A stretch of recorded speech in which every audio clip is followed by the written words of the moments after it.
Hey, what's up? It's Kit. Time for another video. Today, I'm going to show you how to rig this jig.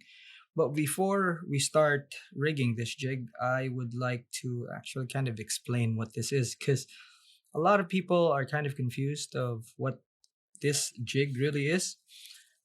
Is it a fast jig? Is it a slow jig? Or is it something else? Is it both? And the answer's a bit kind of more straightforward than that. All right. So this, ladies and gentlemen, is the Sea Falcon Pesce, and made in Japan. We have the 80 gram here, although it goes up to 150. So I have 80 grams, and then the smallest one they make is a 10 gram, which is what we have here. Now, I'd like to just focus on this for a little bit right here. Okay, so this is the 10 gram, and this is how you rig the 10 gram. The thing with this is that this will be sold with the hook on the jig already. It's pre-rigged when you buy it. So the new ones will have this. The old ones of old stock, of course, will not. But I worked with Sea Falcon on this, and basically we chose how to rig this and even put a some flash. All right, now there's a reason why this is so, and you'll see that when we're rigging the big ones, it'll be a bit different. But for the smaller ones, we've chosen to actually put flash. And why they're sold this way right now is because a lot of people are actually confused on how to rig this, especially for the small ones where you use from shore and you're casting out. This is really good for shore fishing, even on kayaks and boats. The big ones, of course, we found is something that's sort of like a silver bullet of sorts, and we've been very successful with them. But again, it depends on how you rig them, and the success that you get from rigging them is something that only becomes apparent if you actually understand what these jigs are and what they're supposed to be used for. The good thing about these jigs is that they're actually kind of easy to use. First and foremost, if you tilt the jig up, okay, with the back up, you'll see that it actually has kind of like an S shape. And this is very important. Now, you'll also see that it will actually balance out like that. More than likely, when you drop it, it'll drop down like that instead of dropping down like that. And that's very important.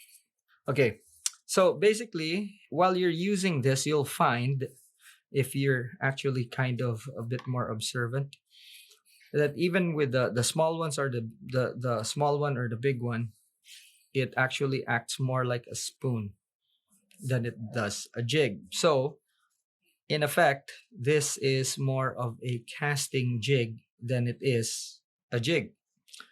The good thing about this is that you can work it off the bottom like a soft plastic. And this is where the secret of this jig is. You can drop it down, fish it vertically, you could cast it out, hop it on the bottom, or you could cast it out as far as you can and reel it in, and then it swims. So it's not something that you specifically fish vertically. And with that comes how you rig it. I showed you the rigging for the small one, and you could use this type of rigging for presentations that require you to be on the bottom. Okay, we have different hooks here that we could use for this particular size hook and for a particular use. Let's say, now this is a bit small, but this is a single hook, and I use this when like a bigger one, a bigger model. But just as a point of illustration, a single hook that's that long, and you could use it without flash or with flash, works really well. Now, this is probably what I would call the most basic of all the rigging that I would use for this. This I would use probably about 60% of the time, especially when I first get to a place and I don't know what kind of terrain I'm dealing with, I'm going to be putting a pesce with a single hook. I cast it out as far as I can, hop it on the bottom, and then find fish like that. Obviously, the weight that I'm going to be using depends on the depth that I'm fishing, but more than likely, what I would do is I would fish with a jig that would be as light as I can get away with. The lighter the jig, the less the snags I would encounter. If it is sandy and the water is a bit murky, I would use a double hook, either this or this type. Now, it doesn't matter if you use a fast jigging hook such as this one or a slow jigging hook such as this one. What I would do though is I would only use one hook on top, because with this jig, what I will do is actually move it towards me a lot more than I would let it flutter down. And this is one of the secrets of this jig. It's the fact that you can fish it slow and low on the bottom, and it still produces fish even if it's on the bottom, not moving. And the fish, since they will see this moving forward a lot, they will strike on the head a lot more.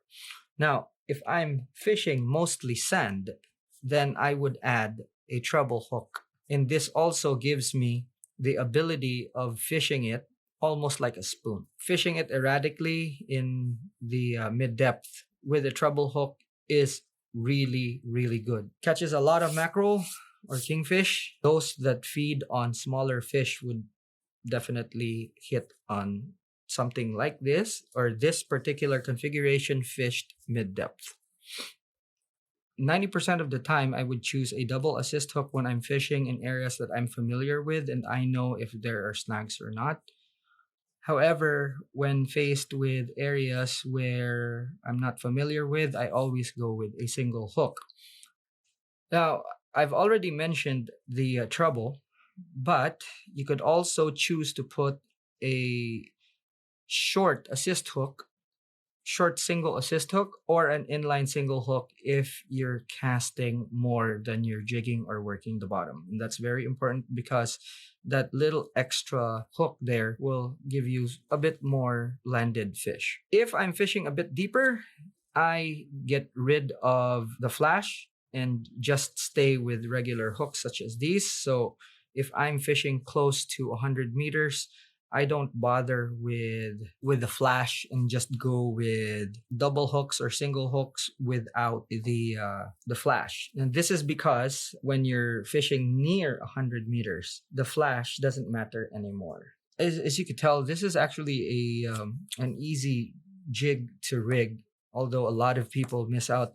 The biggest thing to really think about when you're buying hooks for this is the size of the hook. Again, in this example, this is kind of too small even if it's the right length. So the most obvious solution to rigging this jig is, of course, rigging your own. Now, you can get away with a little bit of a bigger hook. Let me give you an example here. A bigger than normal size, let's say, that length, although that's going to be kind of a challenge when you're using something like this. But if you're rigging this jig with a hook this size, more often than not, when you actually hook a good fish up, the ratio is actually quite high that you're landing the fish, because this holds more meat on the fish. If you opt to put a single hook there, it should be a bigger one, not a smaller one. Alrighty, so that's it. I hope this series is actually going to be very interesting for you guys. So we will be doing all sorts of jigs and in different sizes. The first that we're going to be doing obviously will be Sea Falcon, which were kind enough to send us some jigs to rig for this series of video. All right, that's it. If you have questions specifically for this jig, give me a heads up and I'll be happy to answer. All right, so for this series, I believe this is going to be very important because a lot of people, although they have the jigs, sometimes they kind of miss out on how to rig them. And although there are some that find success. A lot of people that don't know what they're doing just kind of rig them on their own, and well, they're the ones that fail. And we don't want that, because we want everyone to actually succeed in rigging the jigs right and fishing them right. Okay, so if you have any questions, just give me a heads up in the comments. If you like this video, give it a thumbs up, share, of course, so that everyone would know. And I'll see you guys in the next one. Class dismissed.